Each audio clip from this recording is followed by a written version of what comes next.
You made it. Welcome to the table. You're just in time to make a dice roll. Wait, for what? What kind of roll are we making? We're trying to figure out how this system works, so we'll be making an investigation check. Want to do the honors? Oh, sounds good. I have proficiency in that one. Oh, that's a nat one. Well, this should prove interesting, if not at least entertaining.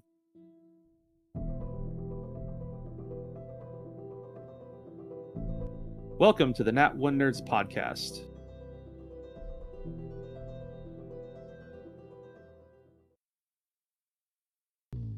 Are you looking to fall in love? Meet Vault Hunters near you with Friend and Foe Adventure Co., a deadly sniper that'll nat 20 your heart. I'm Tarquin Britstone, and I came here to do two things: get wasted and start a fight, and I'm almost out of booze. An ex-lawyer mech pilot that won't raise any objections. Subpoena, I hardly know her, am I right?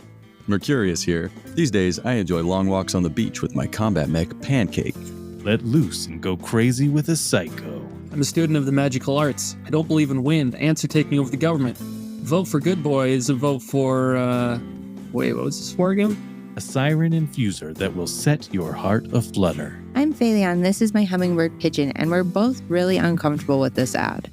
Get rowdy with Friend and Foe Adventure Co., a Borderlands Bunkers and Badasses actual play podcast. New episodes out every other Tuesday wherever you listen to podcasts.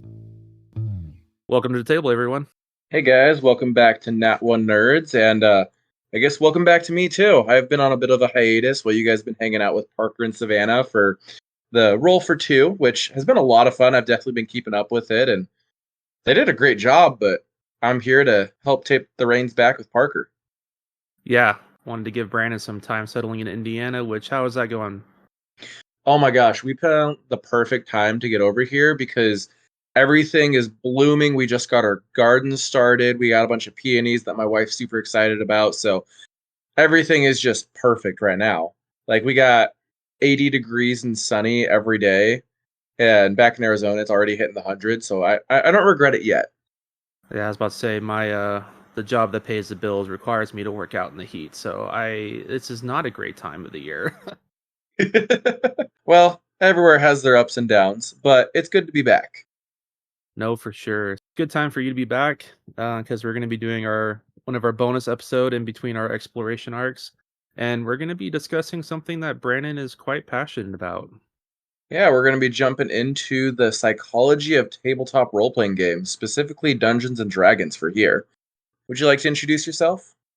Hey guys, thanks for having me on. My name is Robert Walker. I am the host of the Dungeons, Dragons, and Psychology podcast and the author of Session Zero, the DMG to writing great campaigns in any system. And really excited to be here. His podcast is fantastic. I listen to it at work all the time. And I've started reading Session Zero a little bit, and it's already super great. So we're definitely excited to have Robert with us today. Yeah, excited to be here. So, real quick, if you don't mind me asking, Robert, what initially got you into playing Dungeons and Dragons? Well, I would say, like most of us, I was introduced to it by a friend who was introduced to it by a friend who was introduced to it by a friend. And I had no idea what role-playing games were at the time. I was about 14 years old, I want to say. So this is some 24-ish years ago, even longer than that, maybe, who knows. But needless to say, I was immediately hooked. As soon as I rolled up my first character and started playing, this was back in AD&D edition, and man, few dice rolls, and that was it. Like it was like, okay, this game's going to be part of me for the rest of my life, and it has been. I've mostly been gaming weekly, for my entire life since then. Nice. That sounds pretty similar to how we got into it. Parker introduced me to D&D about, what was it, almost 10 years ago? Has it really been that long already? Yeah, Parker invited me over to play with some of his friends, and I was like, D&D, I hear that's kind of like some weird nerd stuff. I'm kind of bored and socially starved, so I'll try it. If I remember, you were also somebody that we played. I think you were part of that Axis and Allies thing at one point, if I remember right. Yeah, we had played Axis and Allies for a few weeks up in Washington. Yeah. So once you did that, and I got home because I got introduced to it shortly afterward, coming back to Arizona. And once I got kind of a better footing into it, I knew that I had to reach out to Brandon and be like, hey, if you liked Axis and Allies, wait till you get a load of this, man. It's even longer. So, just out of curiosity, Robert, have you tried any other TTRPGs or just? Yeah, so I mean, a fair number. I mean, I've played Werewolf, I've played Vampire the Masquerade, Pathfinder, the Cipher system. We've done the Numenera, so we've dabbled in quite a few over the years. I will say that for the most part, we tend to sort of fall back into D&D 3.5 or Pathfinder First Edition. Is kind of where we spend most of our role playing time.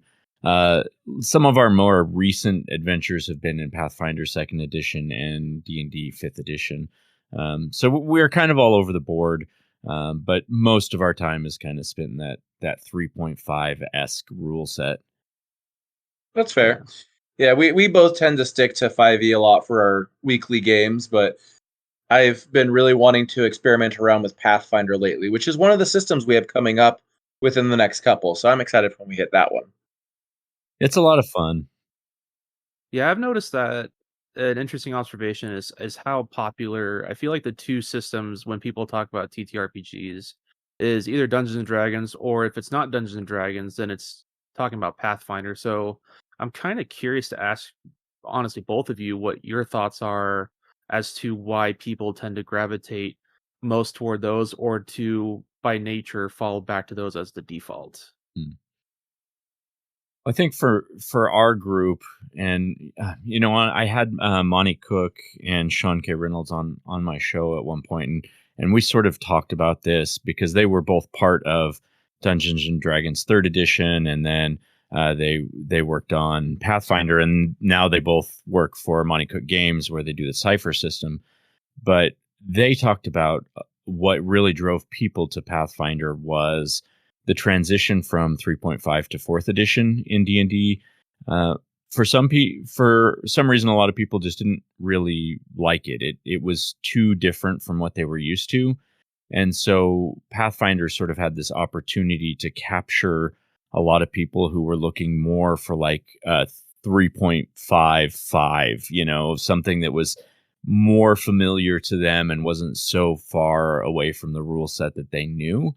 So during that time, Pathfinder just picked up a ton of fans because it was sort of like the people at the time called it was the fourth edition, what fourth edition should have been.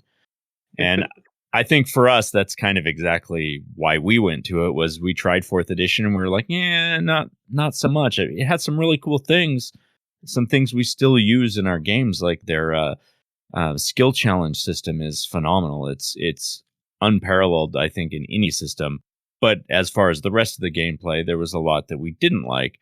So we went over and tried Pathfinder when that one came out, and man, we fell in love with it. It was sort of like going back to D&D 3rd edition before there was too much power creep and everything was just sort of new and fresh again.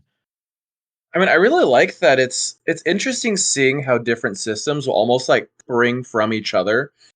I know that Dungeons and Dragons was the first really big one that came out, and especially in the past couple of years with it being featured on shows like we got Community talking about it, we had Mm-hmm. specials of other shows, we had all of Stranger Things is centered around Dungeons and Dragons Yeah. references, like so much pop culture is building around it, which has gotten it huge. And then when we had the pandemic a couple of years ago, everyone was inside with nothing to do, so TTRPGs just exploded overnight. Yeah. And then on top of that, we had the whole OGL debacle, which was a massive selling point for so many other TTRPGs to get their foot in the door when people were leaving D&D. So it's been a renaissance lately. It's been great. Yeah, I think it's interesting that kind of what you were saying, Robert, when they transitioned from, 3.5 to 4, and people really didn't like 4th edition and they switched to Pathfinder. The whole OGL debacle, the open gaming license, I think just took that same general concept and just blew it up on an absolute global scale. Yeah. Because I've seen so many different new podcasts that kind of emerge from that. People are like, "Oh, this is an opportunity to, share the system we came across and we love that nobody knew about, and now suddenly it's starting to become known." I feel like systems like, kind of like Vampire the Masquerade or Fate Core, or even some of the other systems that are based on different IPMs like Mm. the One Ring or Yeah. Alien and stuff like that. It's just really, really blown up. Yeah, it definitely has. And I know that, I was lucky enough to have scheduled Monty Cook to be on my show right before the OGL thing happened.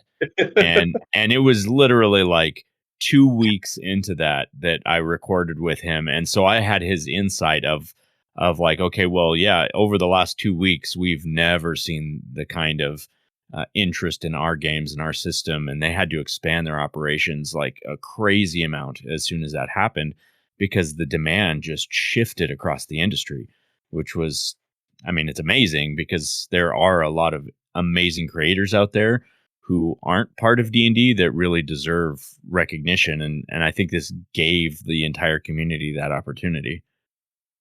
Oh, absolutely. And that's honestly one of the main reasons we wanted to start exploring different TTRPGs is because we saw how many other ones there are out there. That's why Parker and I decided to start a podcast and really dig into them and find some more out. And honestly, it's been really nice to see all the different rule sets, different mechanics and things so we can kind of, like you were saying earlier, piece together things that we like from various systems to make the best experience we can for our tables. Yeah. That kind of gets me thinking though, like what makes these TTRPGs so appealing in the first place? Like why do people want to get around a table and do a bunch of math and pretend to be in Fantasyland? Like it sounds really strange because technically you're doing bookkeeping and math for like 3-4 hours on a weekend. Yeah, Not usually a typical activity people want to do. that is very true.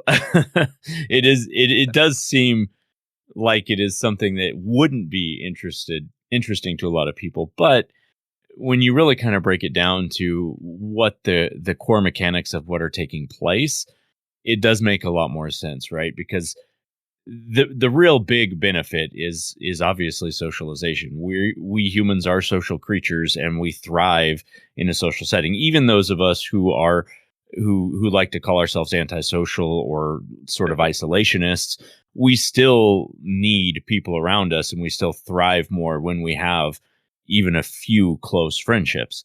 And D&D is sort of the opportunity to have that on a regular basis, but also you're able to explore being a different person yourself and have that social interaction. So it's not just you get to have an interaction, which you do around the table with your friends, but you also get to put yourself in someone else's shoes and develop sort of emotional intelligence.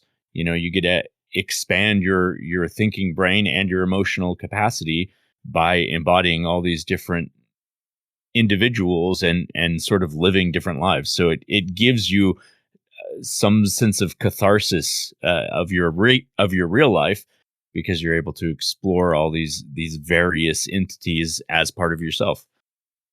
Yeah, honestly, that's a fantastic perspective. I love how you talked about how it really gets you to bring out that inner social drive that you have. And I have noticed with my friends who are much more introverted, like I'll put my wife on blast for a little bit. She's not social by any means, but she still loves to come and play because she can get to be that different person, like you were saying. Like in the campaign we're playing right now, she plays as a wildfire druid fairy named Ember, which is hilarious because she loves gardening. She loves everything plants. Like her whole life revolves around plants. We named our daughter Rosie for goodness sake.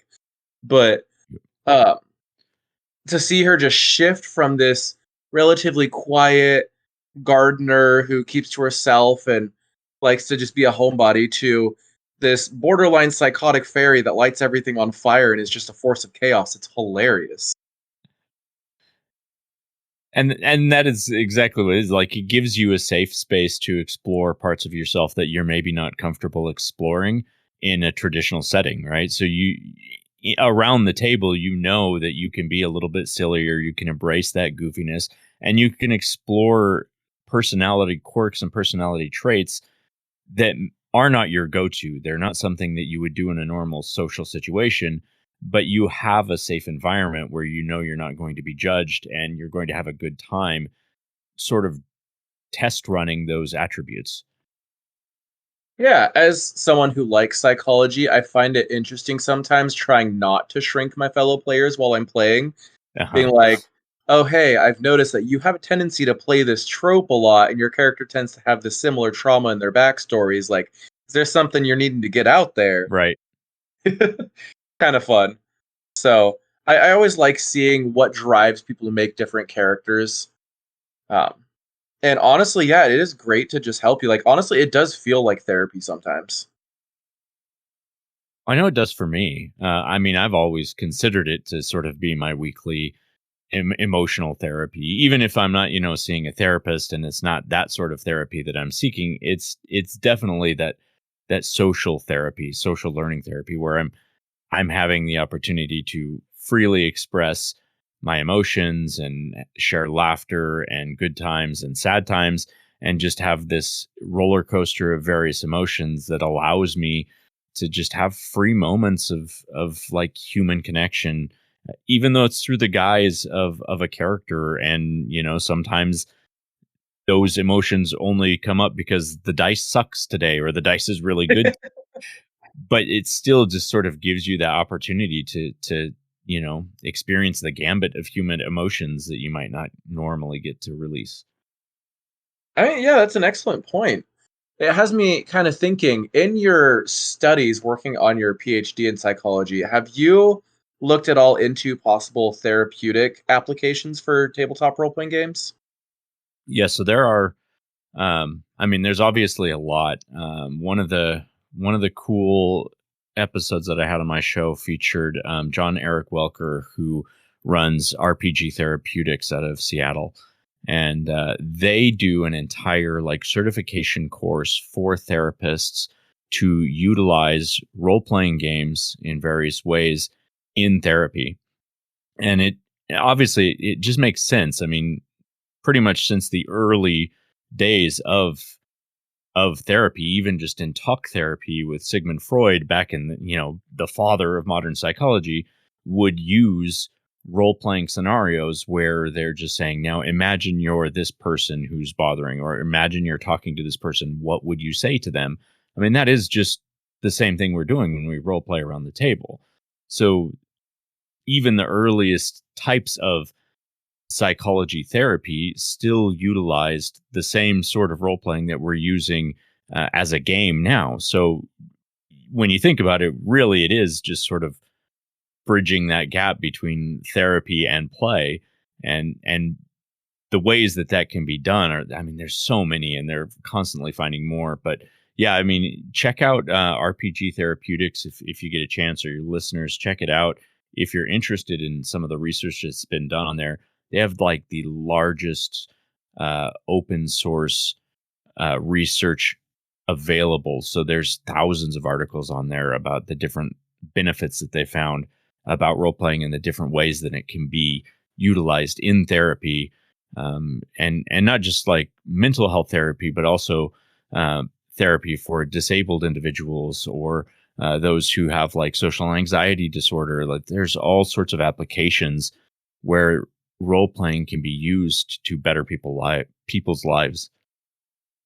Oh, I love how you brought up the use of it for people who are socially impaired or potentially have disabilities. So for my day job, I do ABA therapy with um, children's and teens with autism. And I've actually, a couple times in sessions when we have group time, just thrown together a quick little, like, bare bones tabletop role playing game session. And you'll see the kids who are nonverbal will straight up break out their communication devices and use them to Mm. the best of their ability to try to get in the game. They really get involved. The kids who usually are not super social will get in there. And it's so interesting seeing just the transformation when they get to really project themselves in these characters, because these kids that I work with are they're not necessarily people that society likes to focus on. Like people with disabilities tend to get swept under the rug a bit, which is Yeah. really sad. But this gives them the opportunity to role play as the hero, the focal point of the story, someone who gets to do great things and save people. And it's so nice seeing them get to really enjoy that experience. Yeah, one of the awesome stories that John Eric Welker shared with me was how they were using role playing for social anxiety disorder, and they were basically just starting by running role playing sessions for an individual who was like afraid to leave their house and even take the bus, and so they would just role play the scenario in a D&D setting of a character leaving their home and using public transportation, and then they live action role played it in a safe space, and then that eventually turned into let's live action role play that in the real world. And so they used role play in a step by step process to go from to take a person who would not leave their home to actually getting them comfortable enough to go out and start using the public transportation system on their own. And so that's just like one really obvious and clear example of how this process can help better someone's life. But it does it for all of us. I mean, we're all people who communicate, right? And we all have to negotiate, and we all have to problem solve. We all have to do all those things in our real life. And so anytime we get together with our friends and we practice those things, it's just making us better at doing those things in real life. Yeah, I honestly think it does do a really good job at helping us to practice those skills. And one of my favorite parts about being a dungeon master is, as someone who is studying psychology and has always been really intrigued with the human mind, I'm really good at reading people. And so that makes for really fun experiences where I can, I guess there's not a nice way to say it, manipulate my players' intentions into getting them to do things they normally wouldn't. And then they end up getting stuck in awkward situations. And it's always so much fun to see them be like, wait, how did you get me here? That's awesome. Like, for example, in our last session, we were actually playing last night, and we're doing a Spelljammer set campaign. And like I said, my wife's character is pretty chaotic, but the rest of the party tends to be more on the chaotic side as well. And they have this tendency to show up to where they're going, get what they need, and then just nope their way out and not really think about the consequences. Yeah. And in the session last night, they ran into somebody who happened to be a survivor of one of those scenarios. And they straight up just faced them with what was going on and said, hey, like, you literally left thousands of people to die after you released this evil creature to plague the land just so you could get this MacGuffin. Like, what the heck's wrong with you? And they're like, wait, did we do that? And they kind of had to reflect a little bit. Brandon, was it the Great Red Worm? Yeah. Yeah, okay, I know what you're talking about. Yep. Yeah, Parker's played in that campaign for a little bit. He comes in and out, so it's a lot of fun. No, that is awesome, and that's an excellent point too, because it does. I mean, even in a chaotic campaign like that, you still have that opportunity to allow your players to sort of wrestle with the moral dilemmas of what they have done. You know, face the consequences of their actions in a safe space, right? Like, what would happen if we were really this chaotic and didn't care about our actions? Well, they got the opportunity to see what that might look like, and it's not in real life, but it is sort of a moment that you can reflect on and be like, oh, okay, now I get why I, actually think about what I do before I act, right? Yeah, I mean, it's obviously not a 100% sure fast rule, but I feel like most people do have an inert drive to do good, even in TTRPGs and stuff like that. So when they're faced with dilemmas like that, it's good to see them get to like really face that and realize where they've been going and try to make those corrections. So Yeah, just I agree. There you go. I was just gonna say I agree, and definitely to that point, this is I talk a lot about this on my show. Is why I like to have my villains or my main bad guys of the story. I like them to be very relatable, and I really like to have my characters find themselves in a scenario when they learn the whole story of whoever the big bad guy is to seriously ponder about would I have done the same thing in that situation? Like maybe they're not all that evil if they're, if you can understand them. And I think that is one way I really like to sort of play with the psychology of my players is there's just so much gray in morality. And I think it's more interesting when you look at the world sort of through that sense of understanding, because I mean, if you look at the real world, yeah, there's some true villains out there, but most of us are made up of black and white. We're not one or the other. Yeah, it's nice to help people to face that inner darkness that we all have. And I love the morally gray villains. It's so nice to get to break those out because, you know, big bad evil lich trying to kill everyone just because, they're just evil. It's cool and it makes you feel like a hero to fight them. But Mhm. there's just something about finding out that the BBEG had to sell his soul to the devil to save his child from the spell plague, and he's been Right. a puppet since and trying to escape. Like there's all sorts of times you can make it like make them really feel something about him. Yeah. And I'm a fan of redemption arcs too. So if I have a story where the players get to find a way to, save the bad guy as opposed to just saving the world, sometimes I think that's a little more interesting. Yeah, of course. Just out of Well, curiosity, do you ever play with your kid? Um, she has played with us in the most recent game that I ran. Um, it wasn't quite her cup of tea. She kind of went in and out of the game a little bit, but I still have high hopes for her to jump back into it because she still sits and watches with great interest.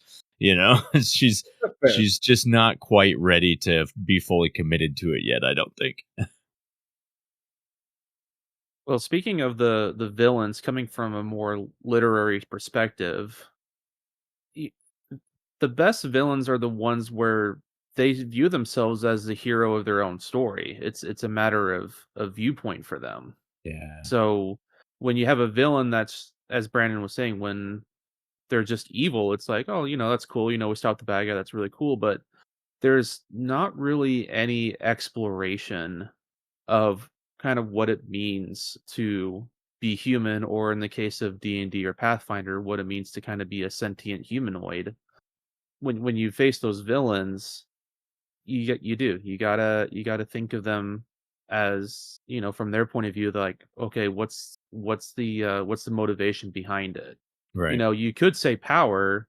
That's a pretty cliche one, but why power? When you Right. start exploring those why questions, for especially for your villains or really any NPC or even your own player character, asking the why questions, the motivating questions. It really says a lot, and that's when things begin. I think that's when things begin to take a life of their own. Otherwise, it's this thing that just needs to be defeated. It's very two-dimensional when it could be three-dimensional by giving them that proper motivation and that journey to how they became who they were. Oh, I agree 100%. And I've used this example before, but I tend to think of like the Marvel movies. And if you look at a couple of the bad guys that are in there, they follow that exact same trope that you're talking about. You have really good ones like Thanos, for example, who has a very compelling backstory and survived a great tragedy and sort of wants to mold the universe to avoid that catastrophe from repeating itself over and over and over again, ad infinitum. And then you have a power like Dormammu from the Doctor Strange films, where it's just this evil that just wants to destroy. And there's really not a reason. There's really not. So it's not a very climactic or honestly, you don't feel the reward of the victory when Dormammu's defeated as you do when Thanos is, right? I think there's just that you understand the villains so much more when they have that realism to them. Oh, honestly, I feel like the best stories are the ones where you can't tell which side you're supposed to root for. Yeah, oh yeah. Well, speaking of comparing, Thanos and Dormammu, Thanos is remembered. Nobody remembers Dormammu unless you bring it up. Like, oh yeah, wasn't he Yeah, that ambiguous thing that had a few lines? Like, The big exactly. cloud monster that got defeated and we moved on. Yeah, yeah, exactly. And I mean, the movie was great. Benedict Cumberbatch is an amazing actor, but the villain just didn't sell the story, right? You need something that has a bit of humanity eh, in order to really have us be connected to it. Otherwise, it doesn't really make sense to us. It doesn't register with us if it's not something we can understand. And if you want to go a step further, just to continue the Marvel example, then you got a villain, you got the hero turned villain in the Scarlet Witch. Oh yeah, that's a great one. And the hero turned villain or the villain turned hero are great arcs. Hmm. Yeah, they're definitely very memorable. I mean, I remember watching that film and thinking, you're sitting there the whole time like, I don't think there's been a more terrifying villain, at least for me as a Marvel viewer, where I genuinely felt terrified because this was unlike the other villains in the MCU. This was one that was clearly a hero in the beginning turned a villain. Yeah. It's like, holy cow. Like, Well, and it also helps the villain's motivation too, to know that they genuinely believe in what you're fighting for, because there's nothing more powerful than a strong motivator. And Right. someone who just wants power and to crush their enemies, like that's cool, but like once that motivation wears off and like their power is being threatened, like there's not really much to keep them standing. Meanwhile, someone like you said, Scarlet Witch, who's trying to save her children in her eyes, Right. there is nothing more important in existence, and she will tear the universe to shreds to get it. And who amongst us that has children would not completely understand that? Like mhm. every one of us who has a child, I mean, we all know that our child is our whole universe, right? And we would do anything to protect them and be with them, and to lose them, it's unfathomable. So to understand that character is so easy for people. And again, it's that empathic link that we have that really makes the story good and makes us connect to it. Yeah, there's a sense of relatability to these villains for us. Villains, love the topic. One of my favorite things. I mean, honestly, they're what make the story in these games. I am one of those DMs where I love my characters to give me detailed backstories. Give me, like, it doesn't have to be tragic. Just give me something to go off of. Give me relations. Give me their hometown. What did they like to Mhm. do growing up?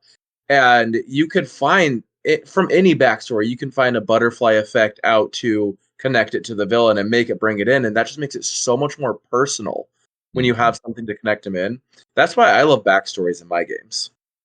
Yeah, I won't run a game without characters that have at least a few concepts that I can go off of. Like, don't give me a character that's just here's my, you know, area of effect, wizard. No, no, no, no, no. I need to know what is your personality, what are your goals, what are your motivations, what does your character want to do? That's really what's going to drive this game. It's not what it can do with its abilities, it's what does it want to do with its life. Yeah, it's hard to make a good story around, hey, my name's Joe and I just want to go on an adventure because I'm bored. Right. True. So I feel like to make a really good game, yeah, you need that good villain, you need good backstories, and the most important thing is you need really engaged players.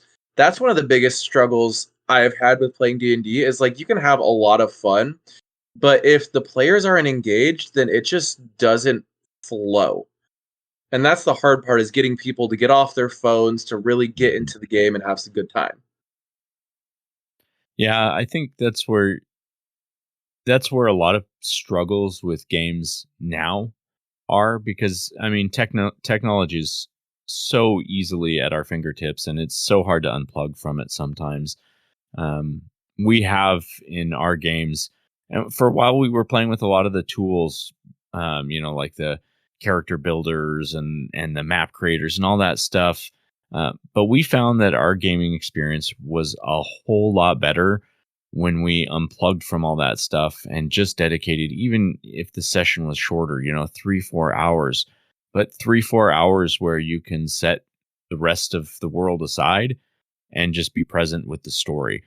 And that makes that made a huge difference for us. And so anyone who's listening, if you're struggling with that, I would just strongly suggest that talk your group into it and say, hey, can we set our phones aside, or maybe just turn them to silent and have a, you know short amount of time every hour where everybody checks on their phone and then we all get back to the game. Things like that can make a big difference. No, I was gonna just comment saying that that's a great rule to have, I think, for a lot of tables, just because the whole point, well, I shouldn't say the whole point, but a major point of playing Dungeons and Dragons, Pathfinder, or pretty much any TTRPG is being able to have that escapism and to be able to reset. And but if you're on your phone, you're not getting the full benefit of that. And if you put that phone aside, you put things that kind of attach you to the real world aside and focus on the game, and uplifting, other characters, then you find yourself much more engaged. You're getting the full therapeutic benefits of a TTRPG, getting that reset, and being able to be more understanding and compassionate, not only to your fellow players, but the characters within the story, and then ultimately, hopefully, to other people in the real world once you do return again. 100%. Absolutely agree. And I mean, try and think of it this way too. Like, one example I've always tried to use is if you're reading a story, because role playing games are a collaborative storytelling experience, or if you're like playing a video game that is a story and you're at the same time trying to text people on your phone or talk on your phone or surf the web or whatever, how far are you actually going to get in that story, or how far are you going to be able to get your character in that game if you're constantly switching back and forth between the controller and your phone? And the truth, you're not going to make the progress you would as if you were actually invested in the moment that you're in. So in a lot of ways, being invested in the game just means making the commitment to be invested in the game, not choosing a different activity. I think that's the biggest hurdle right there, is getting invested in the game, because I feel like a lot of players, as soon as another player is having a minute or two in the spotlight to have dialogue with an NPC, immediately the phones come out, start scrolling social media. Yeah, They miss half the conversation. And it's that true. that can get difficult.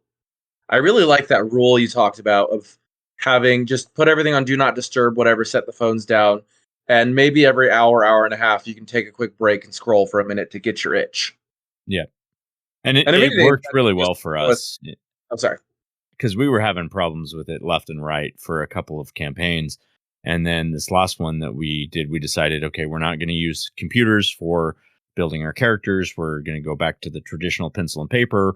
We're not going to use online dice rollers or online maps. We're going to do everything the old fashioned way and set our phones aside. And holy cow, did it make a big difference. I totally believe it. Yes, I am also a huge fan of the paper and pen, as Brandon very much is well aware of. Mhm. Oh yeah, Parker is a hard copy purist. I'm very much a digital DM. I love the accessibility of the resources of Yeah, being able to have all the stat blocks at my fingertips, and I don't have to madly flip through books, try to find something. I have it right there. right. But I also have tempered myself to know that when I'm in the DM role, I'm in the DM role. So I'm not tempted to pull up a side tab on my computer or Facebook or Instagram or whatever. I'm DMing. So Right. it's a delicate line to balance on where you want to go with it.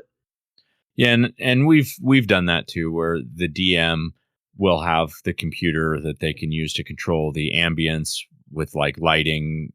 We have these great smart lights that can really set quite a mood. If you have colored lighting, or you can just play the right kind of background music or sound effects, that kind of stuff can all aid in immersion. So you can use technology to enhance the experience, so long as that is the intention of it. Like, if your intention is to scroll Facebook and not use the technology to better the game, it's going to have whatever effect you're using it for.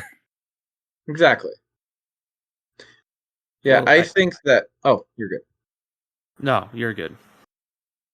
I think that if you're able to get that immersive gameplay going and you're able to get everyone in there, that's when everyone benefits the most. That's when you really get that catharsis, like you said, of you get in there, you get to experience a different character, you get to honestly vent your day through Mm. your gameplay, and you feel better when you come out of it. Yeah, you really do. No, I was going to say that perhaps another thing to consider too from a more player perspective, to if you feel like you're kind of struggling to stay focused. I think one viewpoint to take too, since it's such a collaborative storytelling medium, is to really focus on not building your own character story per se, but but assisting and helping other characters build their stories. Mm. I think that's a huge one. I know a lot of people who struggle from main character syndrome when we play. I'm guilty of it. I've done it. Um, but as someone who's very extroverted myself, when I'm playing with a really quiet table, it's kind of hard not to just take the reins sometimes and be like, all right, no one's saying anything. I'm going in. We're doing this. Right. So we got to get everyone in there. And I think that goes to the DM or game master, whoever's running the game, to try to engage all your players as equally as possible. And I feel like if you do that, you'll really get to bring out the hidden gems from the quiet players. Yeah, one thing I would caution against, or maybe not caution, but just another idea I would give. There are those players, um, there are those players that just like to be at the game just to hang out with their friends, and they're really not there because they want to role play or because D&D is the greatest interest to them. They're there because the people that they're interested in spending time with are doing this activity, so they want to be part of it. And I would say in that situation, find ways of just sort of playing to everyone's reason for being at the game. And that's where a good session zero or even just like a quick check-in with your players is going to be really helpful. Just asking and finding out what is it as a player they want from a game, which is very different from what their characters might want in the world. And knowing Yeah, that, yeah, that's knowing a, that is huge. that's a huge thing that Parker and I are always proponents of. Session zeros are great. Whenever we play together, that's definitely both of our wives. They're kind of there because we're playing, and they enjoy it too, but they're mostly there because we're playing. Right. I would say the same thing of my wife when she plays. Is it's not about the game for her, it's about the quality time that she's getting with her friends. And so for those players, speaking up and having the moment to shine isn't as important to them as sometimes just being able to be that helper in the background. So knowing what kind of character that type of player should be playing is also really beneficial. Don't make them the bard who should be the face of the party. Make them a background character that can, do a lot of assistance in skill checks and things like that, where they don't actually have to do a lot of the role playing aspect, but they can still provide value to their friends and give their friends a really good quality experience. Yeah, like in and our last campaign that Parker and I were playing together with both of our wives. It was the four of us, and we had other players come in and out, but it was mainly the four of us. And um, my wife in particular, she played a cleric and mostly focused on background buffing and healing and was a relatively quiet character outside of that. Because when we started this campaign, that's when she was pregnant with our first, and pretty soon she had a newborn. She was always tired, so she didn't have Mm. the energy to invest in that, and that was totally okay. But she was still there to show up and participate and support us. Yeah. I think I think that's a great thing to bring up, because I think that's another reason why me and my wife Savannah really enjoyed the last system we explored, Roll Table for Two, was that it was a system designed for two players and it was GMless. It had no game Mm. master. The system itself was the game master. But I think the beauty of the system is that while they're there for the story, we want to kind of see what happens and we have fun role playing and all that good stuff. But it's just a perfect excuse to just hang out and have that one-on-one time and get to know each other a little bit more. Yeah. And I think So that flexibility is also why it's so important that we have so many TTRPG systems out there. We have Dungeons and Dragons for the people who want to just have a nice, solid, all rounder system to go punch a dragon.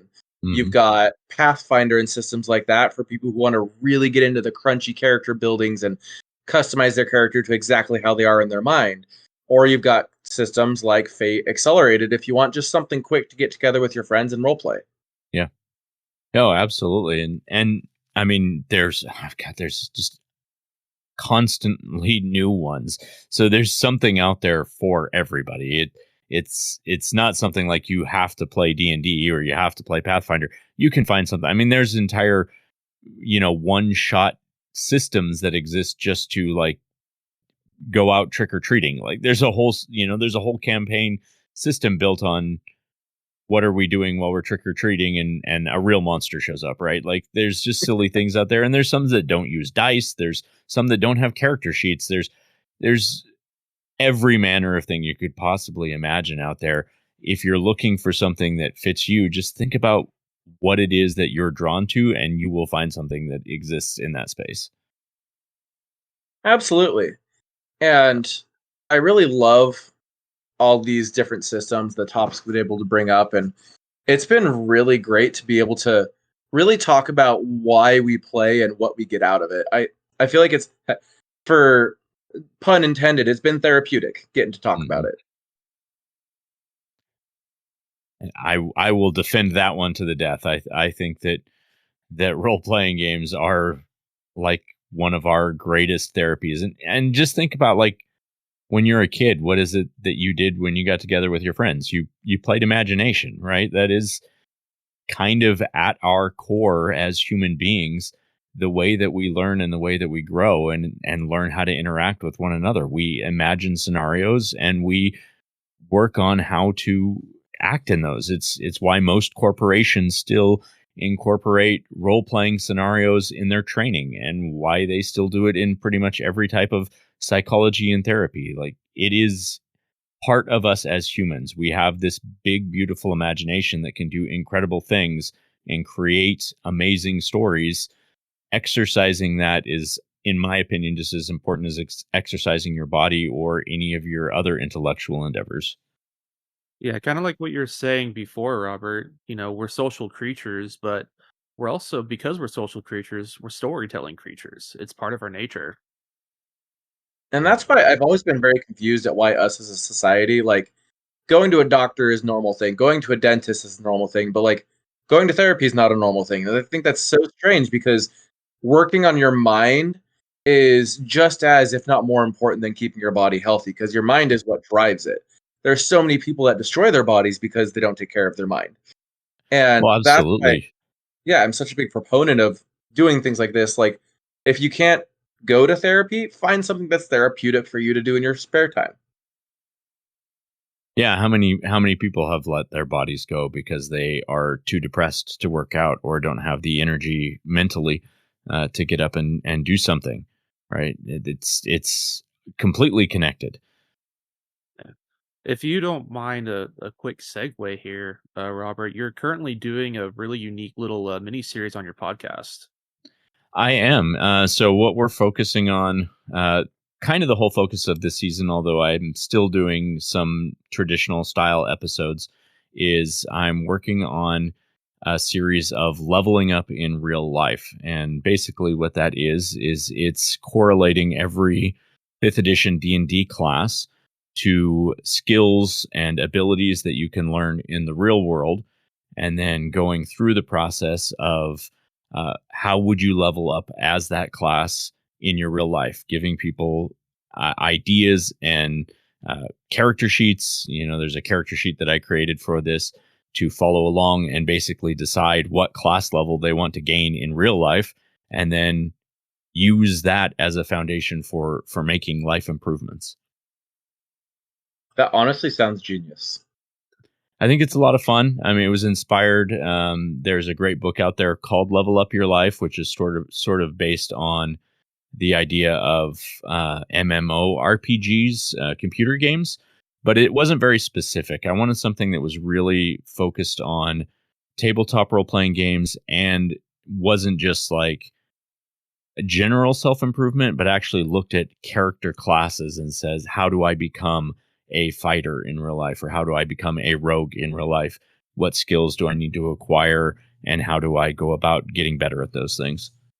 Well, I like it just because it's just a much more fun and engaging way of making those self-improvement goals. Because I feel like self-improvement goals, it's kind of like New Year's resolutions. They're really easy to make, they're so hard to keep, but Yeah. when you take something as popular and fun as, Dungeons and Dragons and just TTRPGs in general, and kind of do it a twist that way, it's definitely a lot more fun. I know I've really enjoyed listening to Leveling Up as a Bard, and I think if I remember correctly, I'm looking forward to leveling up as a wizard.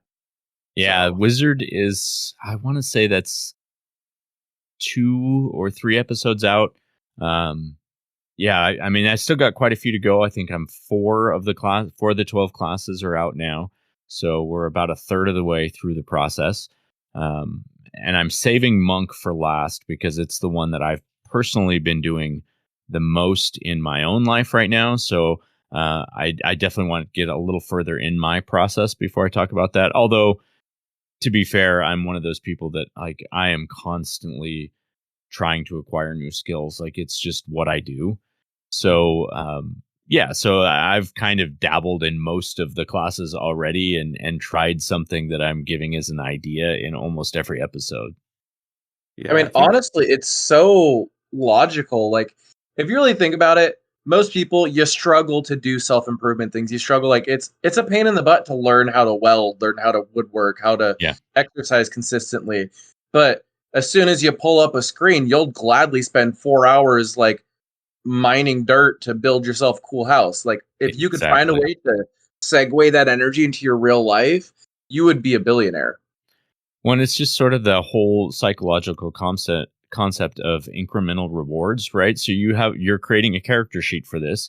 You're adding stat bonuses and you're increasing your character level as you hit milestones that you've set for yourself. So it's using like the SMART goal creating through psychology, and it's using incremental dopamine release to sort of gamify the idea of learning new skills and improving your life. And it's just kind of a fun way to motivate yourself into doing something maybe you've wanted to do for a long time.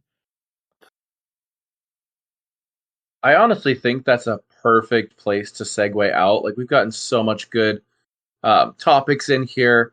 We've loved having Robert on. Honestly, it's been great to get to pick your brain. Like, I feel like I'm talking to a celebrity a little bit here. Oh, thank you. You're too kind. So, well, since we're kind of wrapping up, Robert, do you want to tell people exactly where they can find you? Yeah, absolutely. So you can find my podcast on any platform. It's the Dungeons, Dragons, and Psychology podcast. And you can also find me on Instagram at Dungeons_Dragons_Psychology, or you can find me on my website at www.dungeonsdragonpsychology.com. There you can find links to everywhere you can connect with me.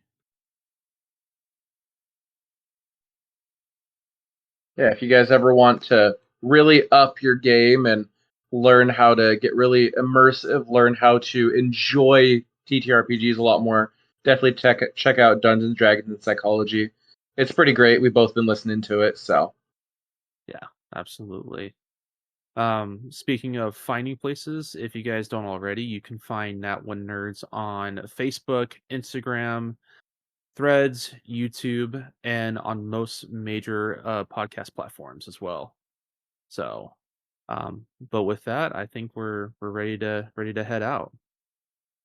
Thanks again, you guys, for joining us. We really appreciate it. And if you have any feedback for us, make sure to let us know on any of our platforms. We're always happy to interact with you guys, learn what you want. You could always suggest future systems for us to run. We love getting to build our community. Yeah, absolutely. And we're always looking for ways to improve and to grow and to be more accessible to everyone. So, with that, we hope you guys have a great rest of your day and happy rolling.